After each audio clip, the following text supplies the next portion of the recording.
La adolescencia es algo que cuando lo vivimos no somos capaces de entenderlo totalmente. Estamos ahí, pero muy bien, a ciencia cierta, no sabemos qué es lo que está pasando. La diferencia está, creo yo, en crecer y ser capaces de entenderlo y crecer y no recordar lo que solíamos ser. Donnie Darko es una película que tiene viajes en el tiempo, tiene algo de filosofía, al mismo tiempo es un coming of age y tiene un aire lynchiano, un aire como a las películas de David Lynch, y es muchas cosas a la vez.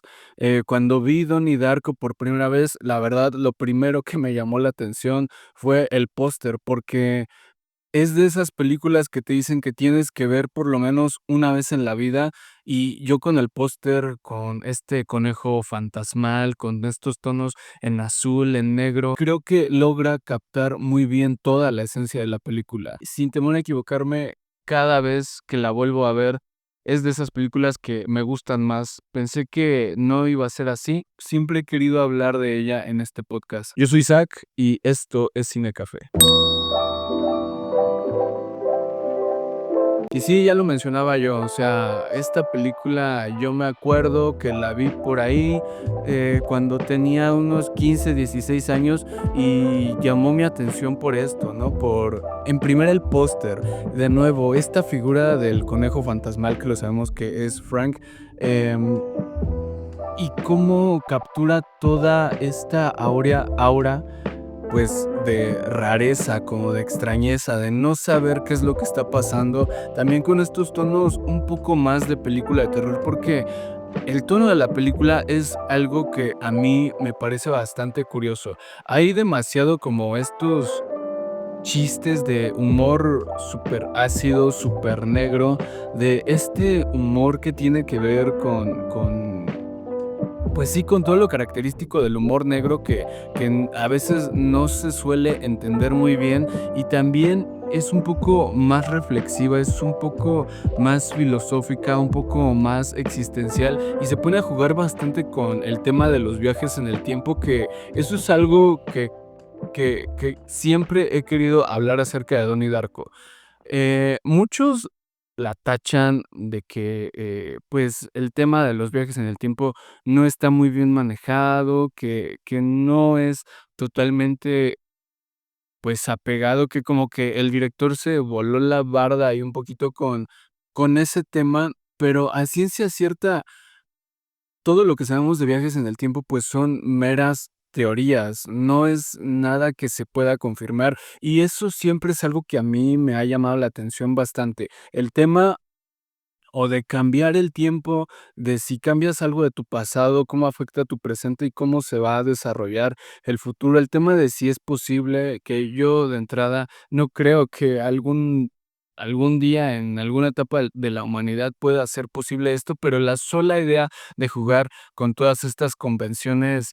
temporales y todas esas teorías que se tienen, a mí me gusta y me llama mucho la atención cuando una película pues lo toca mínimamente, ¿no? Y aquí me parece una que se logra, pero de una manera bastante extraña, porque de nuevo, o sea, veo cierto paralelismo, por ejemplo, con Neon Genesis Evangelion. Este anime que a mí me gusta bastante, y he de decir que no he visto, bastantes animes, o no soy alguien que consuma, animes. Veo un paralelismo, o veo una similitud en cuanto a la narrativa. Neon Genesis Evangelion nos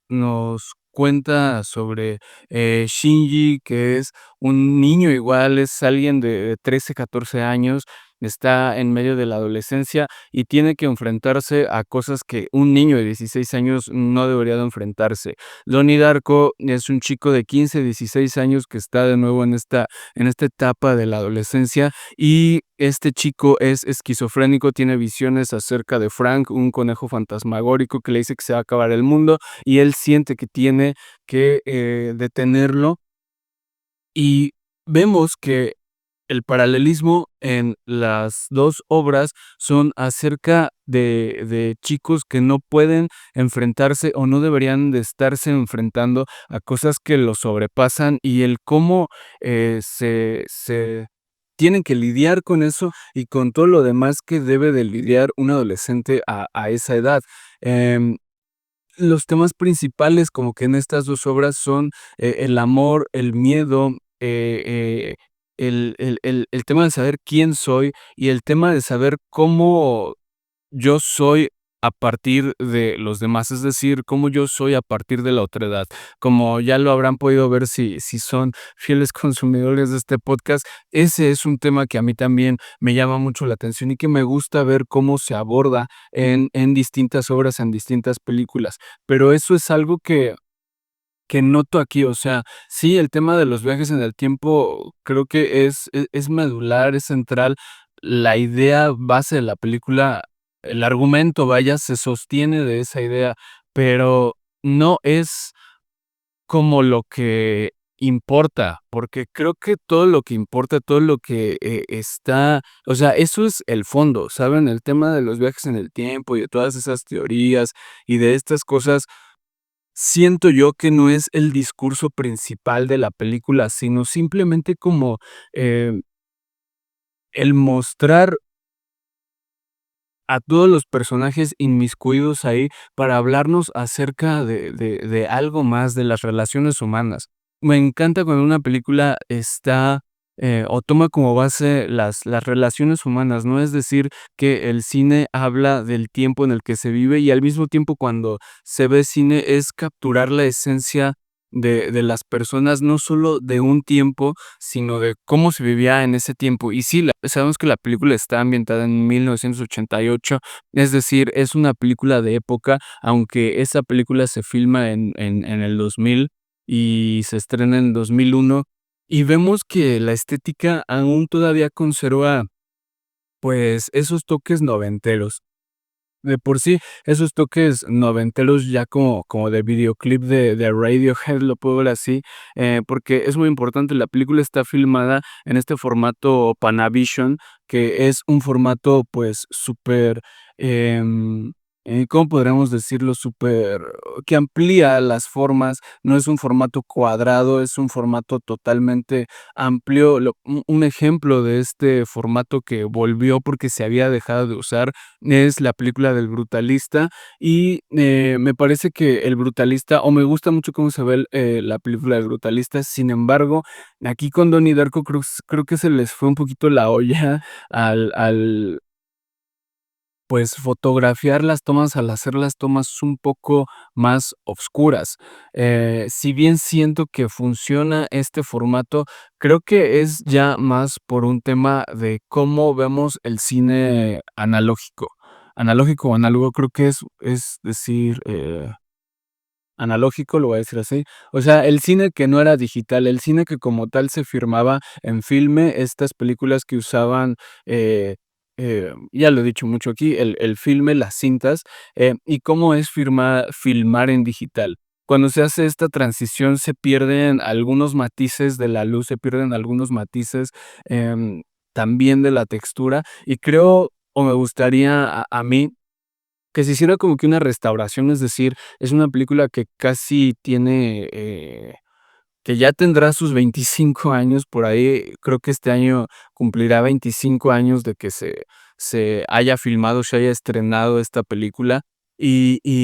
no sé, o sea, me gustaría con todos estos avances tecnológicos, es decir, cuando yo veo, por ejemplo, una película restaurada, Rojo, de Kieslowski, que está restaurada, me encanta mucho, me fascina el nivel de detalle que agarra la toma restaurada, que el trabajo de restauración de esta película es alucinante. Yo la tengo en DVD y se nota demasiado esa transición, ese retoque de calidad, vaya, y me gustaría ver, que Donnie Darko, una película filmada en este formato monumental que es el Panavision, fuera restaurada y se le diera un toque ahí, em pues no sé, ese toque que le falta, porque siento que sí ya, ha envejecido, ha envejecido la parte visual, sobre todo de esta película, sobre todo también cuando empiezan a notarse las como que estos gusanos, digámoslo así, que salen del pecho de las personas, que es lo que ellos desean. Si ustedes ya han visto la película, pues ya sabrán de lo que hablo. Em Y bueno, quiero ir un poco con el cast, porque esa es una vaya sorpresa que me llevé. O sea, tenemos que es un cast lleno de personalidades grandes en el mundo del cine, muchos de ellos grandes actores, empezar por Jake Gyllenhaal, que creo, sin temor a equivocarme, que es una de sus actuaciones que por lo menos a mí me gustan más. Puedo destacar, por ejemplo, la actuación de Gyllenhaal en Prisioneros de Denis Villeneuve, em y vemos cómo desde aquí, como ya desde joven, ya tenía como que muy bien dominado todo el rostro. Yo siempre digo que un actor debe de comunicar todo con la mirada, debe de comunicar todo con los ojos, y vemos cómo él pasa, por esta gama de emociones que tiene Donnie Darko, un adolescente que, atraviesa por nada más y nada menos que la esquizofrenia, y vemos hacer cara de enamorado, vemos hacerlo cara de loco, cara de confundido, esta parte donde está alucinando, estas partes donde él está como que en trance y al mismo tiempo no sabe lo que está pasando. Y hay unas escenas que me gustan mucho. Hay una escena que me gusta mucho y fue la escena que me conmovió. Yo creo que cuando te lo diga te va a sorprender totalmente. Son las escenas o es la escena que él tiene con su madre, y que vemos que cuando su madre se tiene que ir a Los Ángeles por todo este tema de las niñas y todo eso, em, vemos que tienen un momento sumamente, em, pues, íntimo. Vemos que como que la relación, sobre todo de Donnie con ella y con los miembros de su familia, pues, no es una relación muy abierta, no es una relación en donde él se atreva a comunicar, o a abrirse, o a mostrarse vulnerable, y es algo que, pues, vemos cómo se ha deconstruido con el paso de los años, que si bien en ese tiempo era un poco más, de esta manera, hoy podemos empatizar bastante con esa visión. Pero bueno, a lo que voy es que en esta escena, sobre todo la actuación de quien interpreta a la madre de Donnie Darko, a mí se me hace muy buena. O sea, no es como para, decir: "Ah, es una de las mejores actuaciones", pero eso es lo que me gusta bastante también de la película, la dirección, actoral que se tiene, que es muy buena, y esta película no es,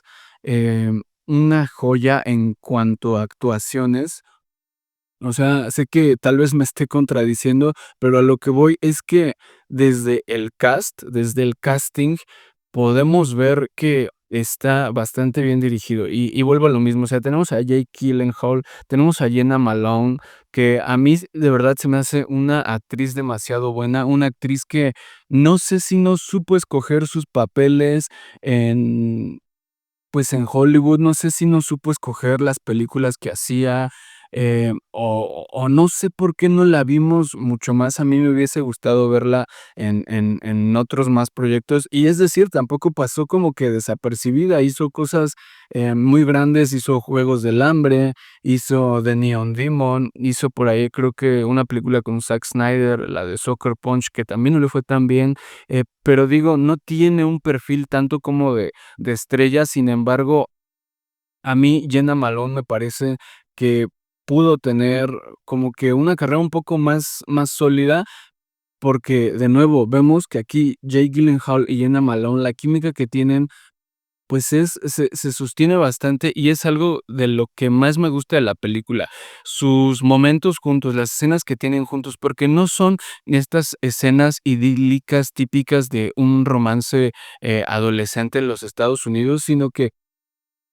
toda la película, pues, tiene este toque raro, esta aura de misterio, más que de misterio, lo podría decir así, es un toque raro que sientes que tiene la película, y todos se encargan de dar esta aura, pues, rara, incluso la banda sonora, tanto el soundtrack como las canciones que se utilizan ahí, podemos ver, por ejemplo, a Joy Division, podemos ver a Tears for Fears con Head Over Heels, y me encanta cuando sale Head Over Heels en todo este montaje de la preparatoria o bueno, de la escuela, lo que sea, cómo vemos a los distintos, personajes de los cuales se conforma, pues, este guión, esta película, y eso es algo que me gusta, pero quiero ir con eso un poquito más adelante. Em, Tenemos también a Patrick Swayze, esta estrella de los noventas que, yo me acuerdo mucho de esta película llamada Point Break, que disfruto mucho esta película. Es una película de acción que yo puedo ver, siempre, y quiero hablar de ella en un episodio de este podcast. Patrick Swayze, Drew Barrymore como esta maestra, que la relación que tienen como que estos profesores, el personaje de Drew Barrymore y del personaje que es el profesor como de física o de ciencias, algo así, me parece que está, o sea, que se muestra lo que se tiene que mostrar y que no se profundiza porque no debe como que de importar en sobremanera lo que les pase a estos 2 personajes, que al final esa toma en donde vemos que todos se despiertan al momento en el que cae la turbina del avión en el cuarto de Donnie, con Donnie ahí presente, y vemos que todos se despiertan, nos hace como que, em conectar un poco más con esta aura de que todo está conectado, de que todo pasa como que por algo, y me gustan mucho las películas, o conecto bastante con aquellas películas que tienen este discurso, ¿no? De que todo está conectado, de que todo pasa por algo, de que, vaya, formamos parte como que de un todo, de una colectividad. Me gusta cuando lo saben hacer muy bien. Y no sé, la película, no sé si si porque tiene demasiadas cosas, por algo tiene el estatus de película de culto, porque engloba demasiadas cosas, más de las que debería. Eh, Incluso con el tema de los personajes, tiene demasiados personajes, incluso de sobra, me atrevería a decirlo así. Em Porque, o sea, y no debería funcionar el meter viajes en el tiempo, con conspiraciones, con el tema de qué es lo que, pasa en la adolescencia y con el tema de qué es lo que pasa dentro de toda esta dinámica de lo que pasa en una escuela y de lo que pasa en la familia. O sea, maneja demasiadas tramas y demasiados subtextos que no deberían funcionar. Y lo raro, lo que también es como que muy curioso que se mezcle, es que,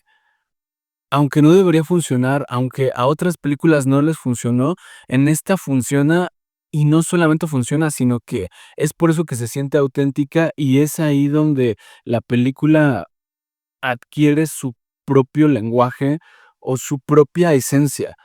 No siento que haya otro tipo de películas con esta esencia, salvo el cine de David Lynch, que, o sea, a todos nos encanta David Lynch y todos reconocemos sus películas por la estética y el el lenguaje cinematográfico que maneja, y siento que sí, tal vez Richard Kelly, director de esta película, se quiso parecer a David Lynch, pero también es algo de la época. O sea, vemos muchas películas que te dan como que estas vibes, estas vibras, este sentimiento, y es cine que apela un poco más como que al cine de sensación, al cine de sensaciones que a mí en particular me encanta, em, pero bueno, me estoy desviando demasiado, pero eso es lo padre también. Em y no sé, o sea, eso es lo que me gusta también de Donnie Darko, y lo que es un misterio, porque después de Donnie Darko vemos que Richard Kelly no hizo gran cosa. Es su película más sonada, es su mejor película y la única reconocida de él, de hecho. Entonces, es como que un éxito, eh, bueno, no un éxito fallido, sino que algo que no debería funcionar y funciona. Y también, volviendo al cast, tenemos a Seth Rogen, que de hecho es su debut como actor en cine, algo bastante curioso. Tenemos también a Catherine Rosas, que tú me dirás, ¿quién? si tú no reconoces a Catherine Roses, pues es la, actriz que es el interés amoroso en El Graduado, una de las películas que tiene uno de los finales más comentados de todos los tiempos. Em, esta actriz hizo innumerables westerns y, pues, hizo esta, pues, esta actuación en Donnie Darko, que es la psicóloga de Donnie, o la terapeuta de Donnie. Lo que sí me parece que está un poco mal abordado, o no me termina de convencer tanto, ni de gustar, es todo este tema como de la, pues sí, de la psicología, sobre todo con la terapeuta. El tema de, te voy a hipnotizar, y de esta como que hipnoterapia y todo eso, me parece que está un poquito mal abordado. Sin embargo, de nuevo funciona. Y es que es eso, como que es accidente tras accidente sobre cosas que no deberían funcionar, pero de nuevo, accidentalmente funcionan y te suenan bastante bien. Em, y algo que me gusta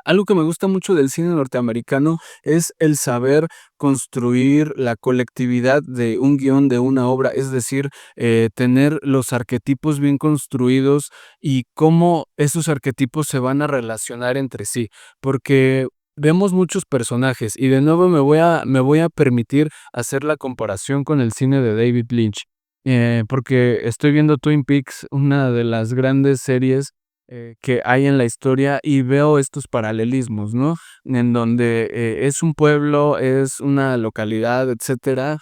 en donde tenemos como que al loco del pueblo, tenemos como que a la familia, tenemos a la escuela, tenemos cada uno de los ciertos arquetipos que hay dentro de una localidad y cómo estos arquetipos se relacionan. Y vemos, por ejemplo, que en el cine mexicano no es tanto así, sino que hay, pocos personajes, pero aquí en el cine americano hay demasiados personajes y vemos que cada uno cumple su rol, y no solo eso, sino que, em el tema de relacionarse con los demás y de relacionarlos siempre es bien manejado. Vemos cómo el personaje de Donnie Darko se relaciona con su interés amoroso, vemos la relación con sus padres, vemos lo que tiene con el personaje de la abuela muerte, vemos con el personaje de Frank, cómo al final todo se conecta, y eso es lo que me gusta del guión. También que, de nuevo, siento que no debería funcionar porque siento que ese guión fue así como, pues, un guión superpachequísimo, por decirlo de alguna manera, un guión supervolado, superfumado, pero de nuevo, o sea,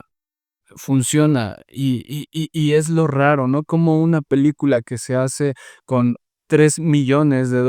un presupuesto súper bajo para la época, y no solo para la época, sino para hoy en día, en donde vemos que una película de bajo presupuesto se hace con 10 millones, no con 3, em,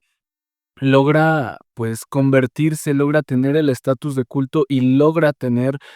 a futuras estrellas y a estrellas, pues, del cine de ese entonces, y es algo que se ha perdido, creo yo. El cine un tanto de serie B y el cine de bajo presupuesto por, distribuidoras o estudios, pues, que tienen destinados estos porcentajes para este tipo de películas. Y vemos que hoy, por ejemplo, la única productora así es A24 y es la más sonada porque es la única. Entonces, me gustaría que hubiese más de este tipo de cine hoy en día,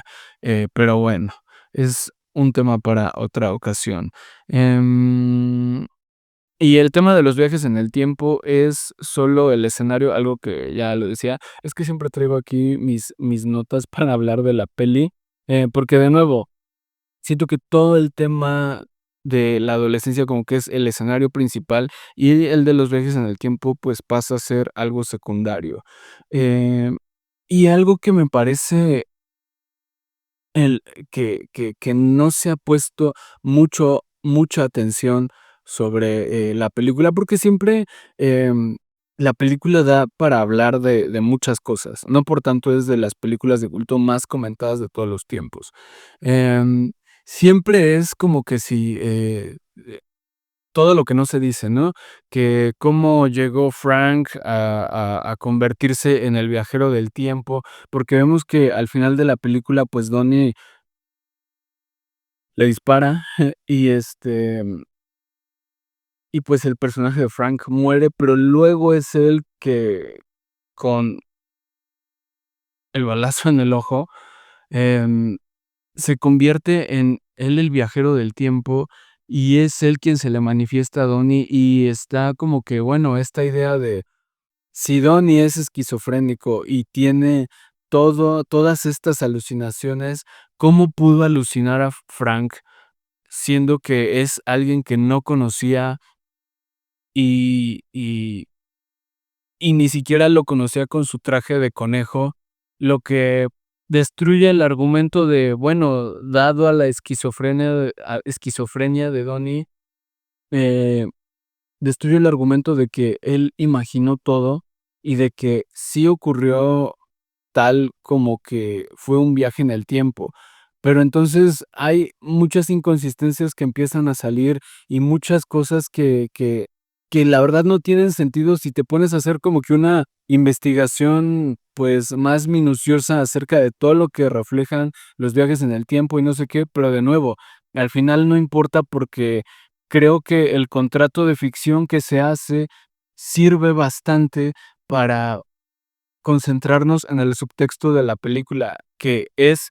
que, de nuevo, la adolescencia, el coming of age, que de nuevo es uno de los temas, o tal vez el tema que más me gusta que se aborde dentro de las películas, o por lo menos el que me llama más la atención ahorita. Las etapas de transición, vaya, los coming of age, que siempre es raro, pues, transicionar de una edad a otra, de una etapa a otra, porque empiezas como que a recordar cómo eras en esa época. Y eso es lo que me pasa con Donnie Darko, que siempre que la vuelvo a ver, recuerdo cómo era y cómo no quiero dejar de ser, porque, lo que veo en esta película es que, por ejemplo, tenemos el personaje de esta señora superodiosa que es profesora de no sé qué y que es la que pone los videos de Jim Cunningham. Este tipo que, pues, al final nos damos cuenta que tiene pues, que tiene ahí algo bastante turbio. Vemos que es una persona bastante turbia y es así en la vida real. O sea, siempre ahí la señora que está metida como que en la pues aquí en México es la asociación de padres y todo eso de familia en las escuelas, y que es la más paranoica y que tiene, pues, creencias como que medio estúpidas y así, siempre es la que, pues, al final tiene cosas más turbias, ¿no? Y el tipo también, o sea, ese comentario me pareció bastante atinado y bastante, bien construido dentro de la película. Em Ese personaje de la señora odiosa a mí de verdad me sacaba de quicio cada que salía, y cada que salía, pues, no la podía como que soportar, ¿no? Y aparte todo su discurso, y es algo que me gusta mucho cómo está planteada en Donnie Darko. Em, de nuevo, Donnie Darko es una película bastante rara,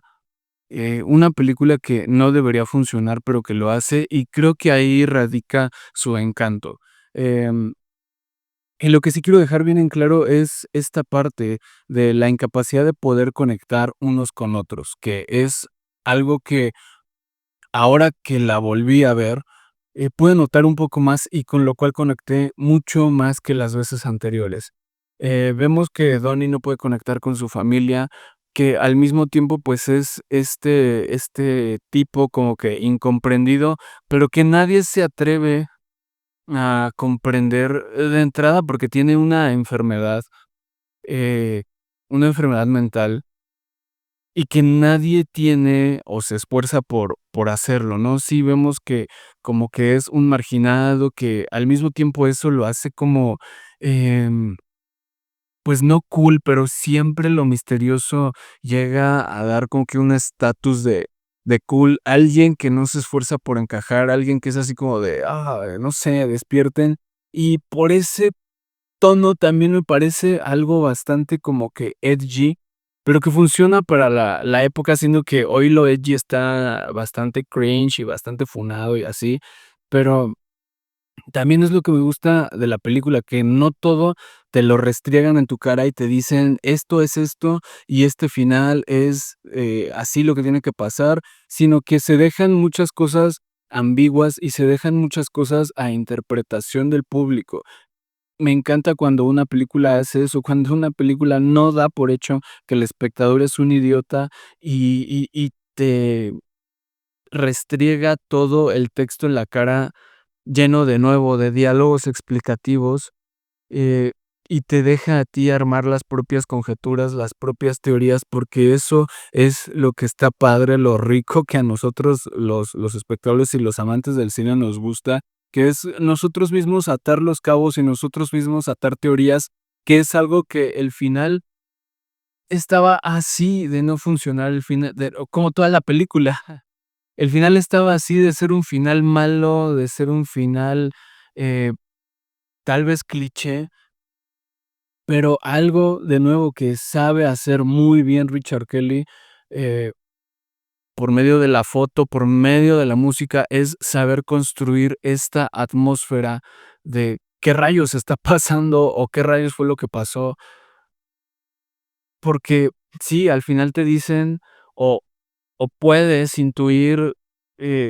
puedes teorizar que Donnie sí viajó en el tiempo y que decidió sacrificarse él para salvar a Gretchen, que es lo que más amaba en el mundo, eh, dado a que casi, casi la acaba bueno, no casi, casi, sino que la acababa de conocer hace menos de un mes. Em y cómo pues, sacrificarse a él para salvar incluso a su familia, porque vemos que, si él siguiera con vida, como que esta cosa de no estar todos bien, eh, estaría como que, no sé, en conflicto con todo lo demás. Y es que siempre es, si haces una cosa si cambias una cosa de tu pasado, ¿qué otras cosas de tu presente se afectan y qué otras cosas siguen igual o qué otras cosas nunca se saben? Porque si Donnie seguía o no con vida, ¿cómo iba a acabar toda la trama de Patrick Swayze, no? Eh, y el final cuando se ven Gretchen y la mamá de Donnie, de nuevo, te da como que toda esta sensación, te llena de una sensación con simplemente una mirada y con un gesto, y con el hecho de saber que en esa bifurcación de la realidad, vamos a llamarle así, porque no quiero usar la palabra de universo alterno, que está como que ya muy usada y muy choteada por todo lo que es el fenómeno Marvel y esas cosas, pero a lo sea, a lo que me refiero es que en ese momento de la realidad alterna que se logró, base a lo que hizo Donnie, cómo está filmada esa escena en la cual solamente un gesto y una mirada te dicen todo y te transmiten demasiado. Eso es lenguaje cinematográfico y eso es lo que yo aprecio más de una obra cinematográfica. Entonces, déjame saber en los comentarios qué te parece Donnie Darko. Siempre me quedo yo con ganas de decir muchas cosas acerca de las películas de las cuales hablo, pero simplemente a veces lo que podemos sentir aquí no se puede transmitir y por eso es que digo tanto que vean las películas, que las sientan, que las comenten, que las experimenten, porque a veces me es imposible hablar de todo eso que me transmite, de todo eso que siento al ver las películas y de todo eso que quisiera comentar. Em, pero sin más, Donnie Darko, vean la película, a mí, me encanta. Cada que acaba la película quiero verla otra vez. Nunca lo he hecho, tal vez sea esta la vez, pero, bueno, déjame saber en los comentarios qué pasó. Esto es Cine Café, yo soy Isaac y en caso de que no los vea, buenos días, buenas tardes y buenas noches.